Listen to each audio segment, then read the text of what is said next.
We have 2 additional allocation requests that we can just add for B and C under 4. And that's what we have here? Yes, so that's Gill Terrace LLC, 15 Gill Terrace for a 5-bedroom allocation, which is a subdivision.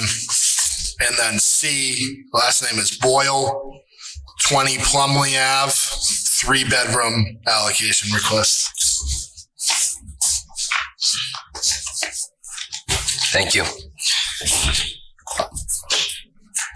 First item on the agenda is approved minutes from previous meeting, which is October 3rd, 2023. It was a regular meeting. I would move we accept them as printed. I'll second. All those in favor? Aye. Aye. Ayes have it.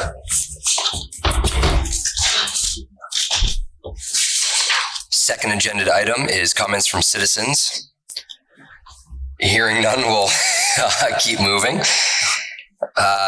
Agenda item 3, FEMA update. Just to give you a brief update, village-wise, for FEMA, our damage inventory, which is basically the combination and compilation of all the damages incurred during the flooding event, has been completed. We're now pushing forward with creating projects for all of the damage that we've had. So paving, road repairs, those will all be put into projects and then submitted to FEMA for full reimbursement. The real big one that applies to us, obviously, here in the village is the wastewater plant. Had a meeting today with a number of state agencies and, again, trying to look at, we're at 100, as I mentioned, we're at 100% capacity for the wastewater plant taking in what it needs to be. So that was priority number 1 as we were coming into the winter because we knew that's what we needed. Now we're looking at what is our best option. How can we secure the best in the largest amount of funds to repair the plant in the best way. So that's going to be kind of a chess game a little bit. We have a number of consultants that are working with us to work with FEMA, everything from rebuilding the plant at a certain elevation to shooting for the stars and relocating the plant. Obviously, there are 3 plants in Vermont that were severely damaged. We're one of them. We are, I guess you'd say, in the worst location because our location is going to be very difficult to move. Because you're talking gravity, you're talking pump stations, et cetera. So, but trying to pump up those numbers to, to secure this plant for the best rebuild possible. So that's an ongoing thing. Have any of the engineers or site inspectors recommended building up the river banks around the wastewater plant? Not to that point yet. Might be explored. The one thing that keeps coming back, which is one of the larger problems with that plant's location, is that bridge, the bridge that goes, is basically a choke point. So anytime the water, and there's a perfect video of a drone that's on Okemo Valley TV. It's actually an interview with Angela Kissel, emergency management manager. And about 8 minutes in, there's a drone shot of going over the plant, probably the day after. And you can see exactly where that bridge sits.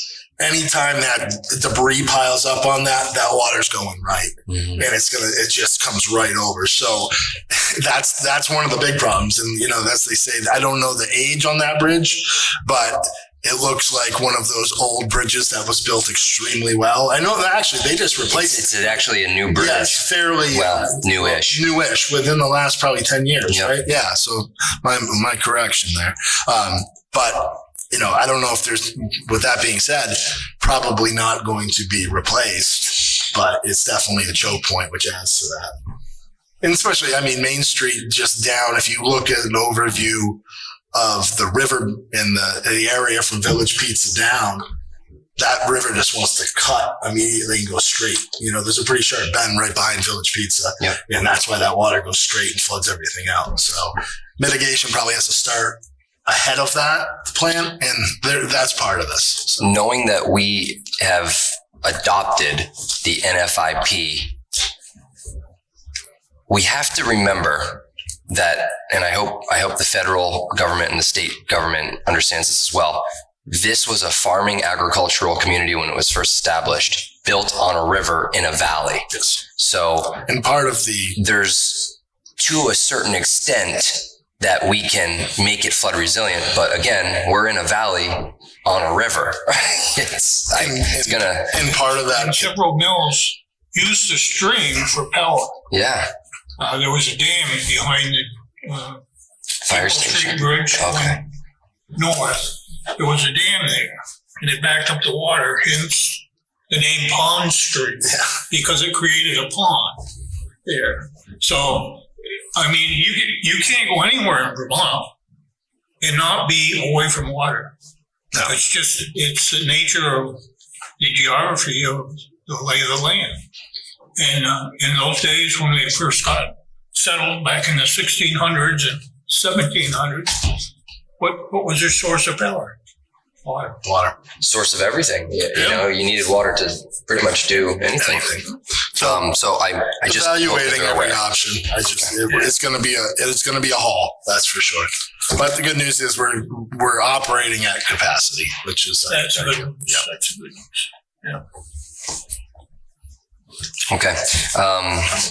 Agenda item 4, allocation review and possibly approve. We'll break this into sections. Section A is A Deemers, 28 Pleasant Street, increasing from 3 bedrooms to 4 in 1 unit. Yep. So that's just an addition of just basically exactly what it says, going from 3 to 4 bedrooms. Move to okay. Second. Any discussion? Hearing none. All those in favor say aye. Aye. The ayes have it. B is going to be 15 Gill Terrace, property owner Gill Terrace LLC. And this, you said, is a subdivided lot? This will be a subdivided lot, which will be a new structure, 5 bedrooms. What's the acreage on it? There's a plan on there. I'm not sure what lot 3 looks like. This is for...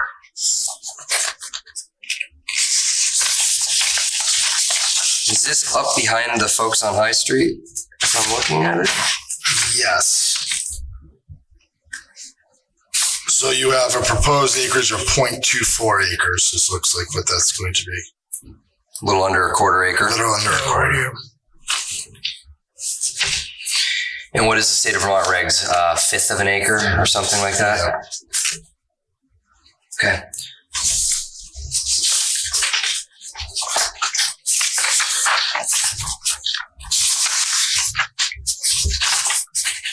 Do we have a motion?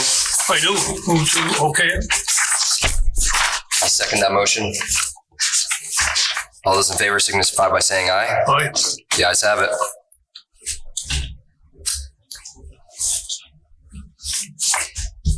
And Plumley Avenue. Yes. Section C is property location 20 Plumley Avenue. Property owner is Mary Boyle. And this looks like a new construction, 3 bedroom plus a hook on. Correct. Make a motion to approve. Second. All those in favor say aye. Aye. Ayes have it.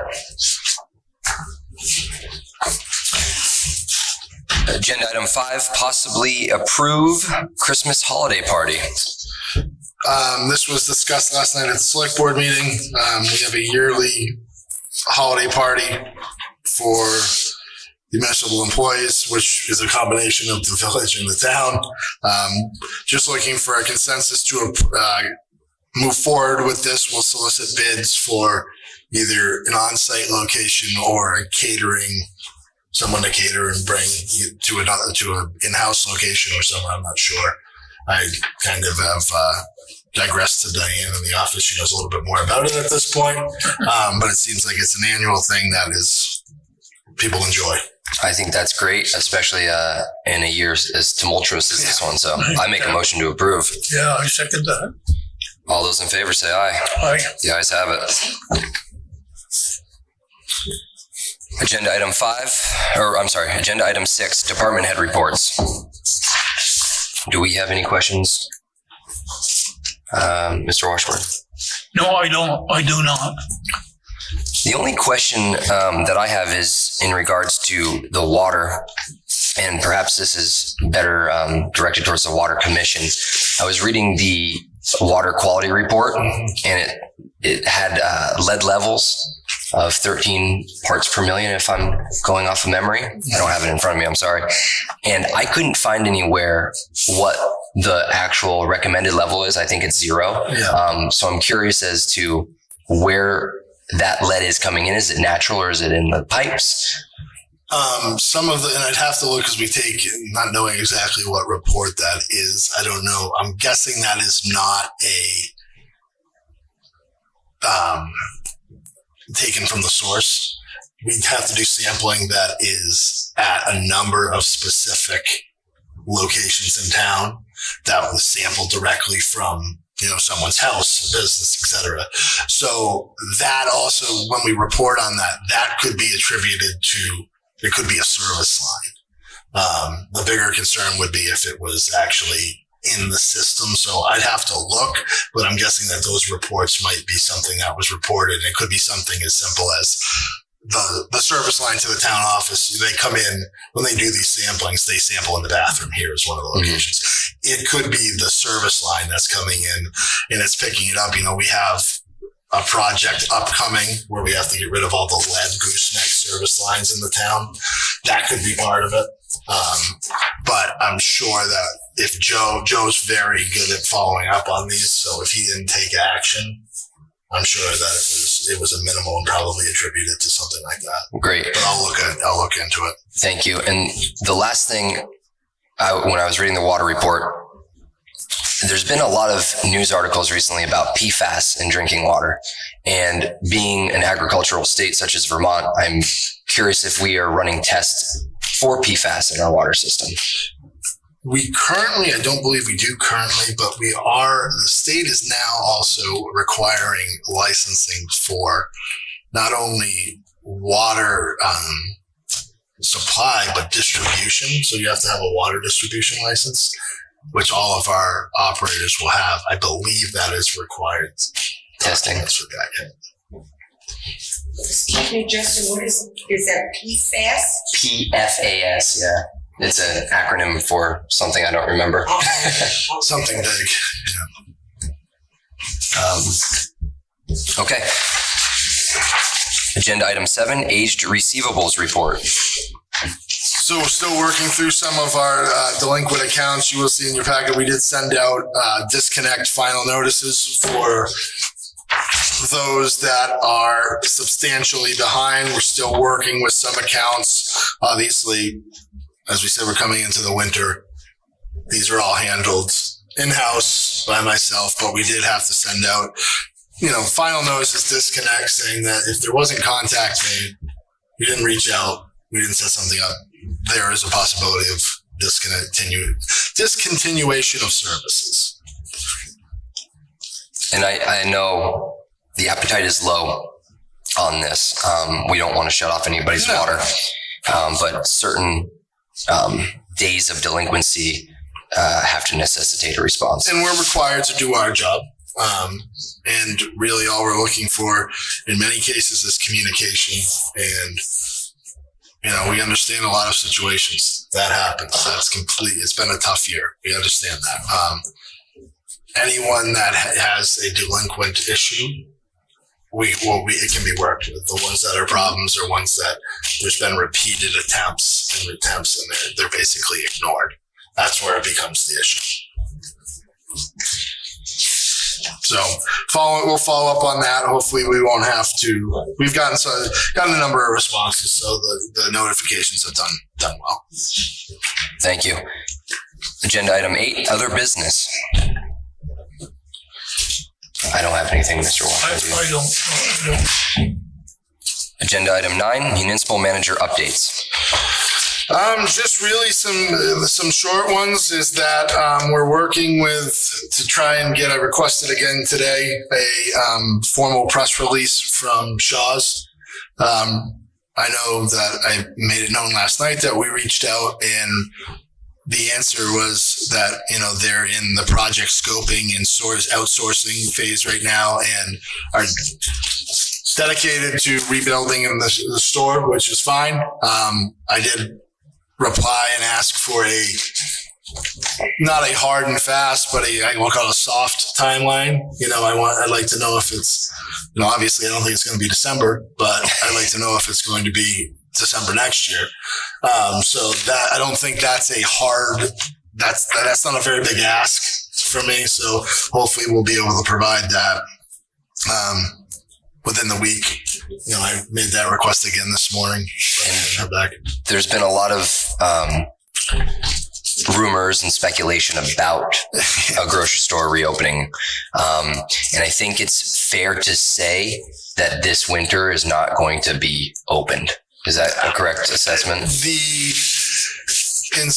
Again, there was never, I have been, I don't want to say evasive, but the questioning has been, I think a lot of people that I talk to don't know and it's not necessarily anyone's fault. There's a lot that had happened here. You throw out the flood, a merger with Shaw's Corporation, then the situation with Rite Aid, when now they're moving into a new whole other space, that completely resets everything, which is understandable. But seeing anyone can drive by and see there's not a heck of a lot of movement there. So I would think that we're looking at February.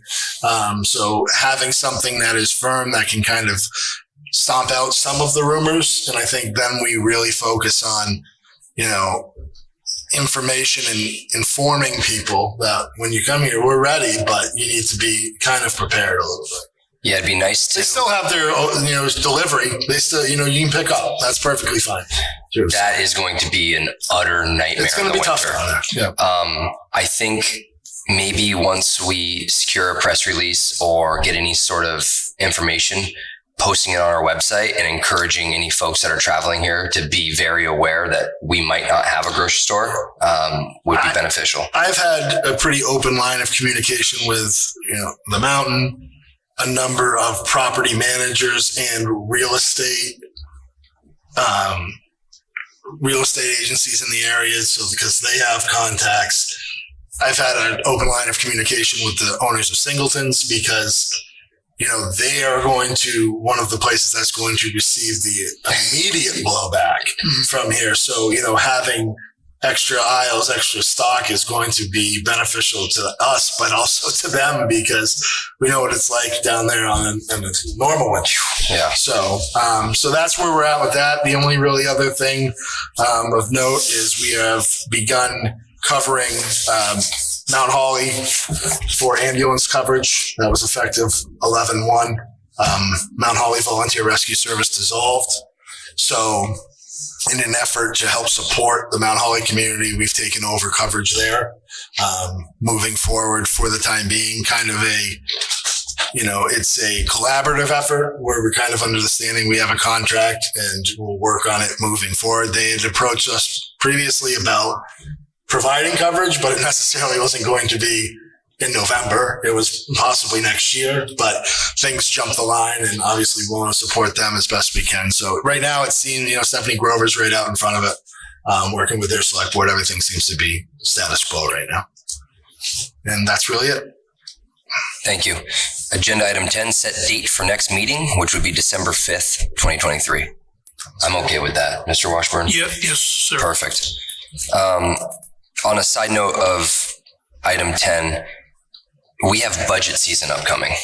So are we going to have meetings, special budgetary meetings prior to December 5th? I'll get the budget out to you.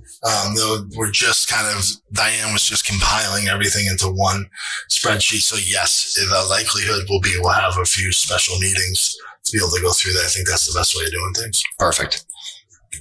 Agenda item 11, sign warrant orders. We have none. Agenda item 12, possible executive session. I've got nothing. All right. Agenda item 13, adjourn. Move to adjourn. So moved. All those in favor say aye. Aye. Aye. Thank you very much, everybody. Thank you all.